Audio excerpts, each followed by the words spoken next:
being a hybrid and like craving blood when she's already dealing with the emotional issues of like she lost her baby, like didn't have any time with her. When we find Hayley in the second season, it's 3 months after the finale, and even though she's still a mess and she's still very lost, it's not as fresh.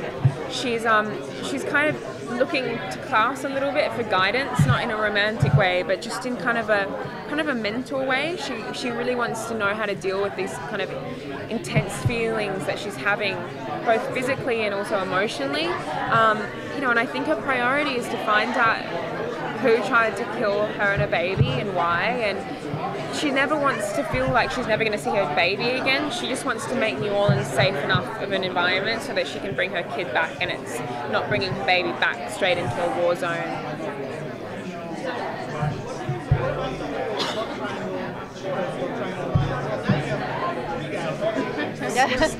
She's very busy.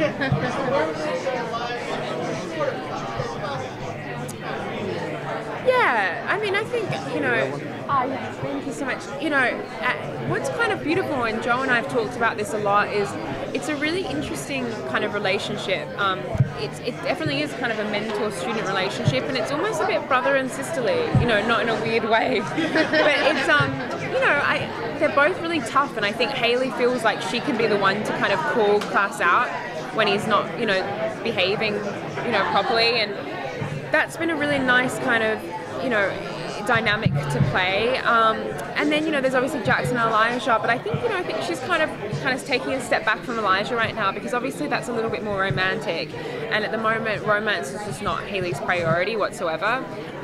It's kind of revenge and learning how to be a hybrid, and the idea that she's kind of, she's almost kind of, all us girls do this, but we kind of close ourselves off, and I think she's closing herself off to Elijah, and that's what we kind of discover in the first few episodes, and it's quite heartbreaking to see, because I think Elijah's probably the best kind of thing to ever happen to Hayley. It's the only family she's ever really known, and just because of the circumstances, she's just kind of pushing him away. So that's what we're going to kind of explore in the second season. Jackson, what can you say about Jackson? It's definitely like an unusual situation. What I think Hayley wants is to find out more about that situation. I think she wants to know about her family, first of all. She wants to know about this kind of royal line of, of werewolves that she's a part of, and she wants to know more about him. I think she's kind of needs to know more about this, arranged marriage before she really gets too close to him. But he's very supportive of her, and Hayley unfortunately has never really had any support in her life, so anytime that someone kind of wants to look after her, she kind of grabs and she's like, she trusts them maybe a little too much, but we'll see what happens. Yeah. So, you said she's on this path for vengeance, and she's no longer pregnant and kind of has to stay safe in that way. Are we going to see her come into her power a little more this season? Definitely. I think now that she's a hybrid and she feels pretty invincible, even though she felt pretty invincible beforehand, she's definitely kind of, physically she's just stronger, and she's kind of on a little bit of a kamikaze mission, because even though Hope is alive, she doesn't know if she'll ever be able to live like a mother, and look after Hope in the way that she had planned. So she's kind of just, going all out, and, she doesn't really care what happens to her, because she doesn't really think she has anything to lose. Yeah.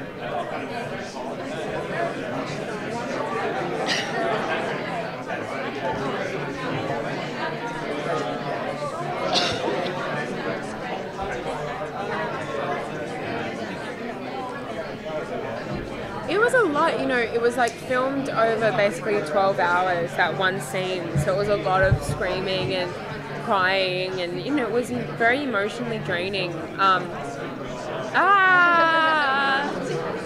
But it was also, I had that baby belly on for basically full term. Like, I think I had it on for 9 months. So even the idea that was it was almost like I was kind of mourning the end of that storyline a little bit. And when that baby came, and when we shot the baby come, it was almost it was like you kind of get transported. It was such a release, because it was such a big part of that character and the way that, everything had played out in the first season, that, when that baby came out. But it was also very technical. We had this poor little you know, 6-week-old baby that was covered in goop, and I was like, half of like the actress was like into it, the other half was like, is she okay? I don't want to, you know, hurt the real baby.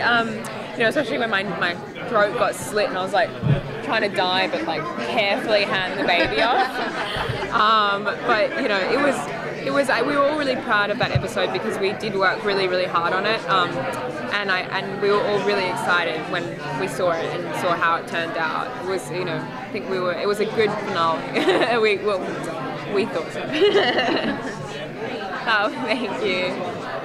So is she now are we gonna see more action from her? Because there were a couple little punches and movements that we saw, but not a whole lot, obviously, for her condition. Have you done any training to prepare for that? I mean, not really, but now that she, you know, has those, what's really nice, and I'm just remembering because we filmed it a while ago, Klaus is kind of the person that explains to her the hybrid senses and the kind of vamp hearing and all those kind of things, because she doesn't know any of that, and no one's really given a handbook of how to be a hybrid or vampire or anything. And so she's just kind of, you know, learning. But you know, I think especially with the vampires, it's not necessarily physical. It's just almost in the manner that, you know, they kind of just threatening in their voice and the way that they handle things, because they are the most powerful and terrifying creatures that there are. Especially now that she's a hybrid, she's kind of like the one of two hybrids that there are, and that's just kind of terrifying in itself. Yeah. Thank you guys. Thank you.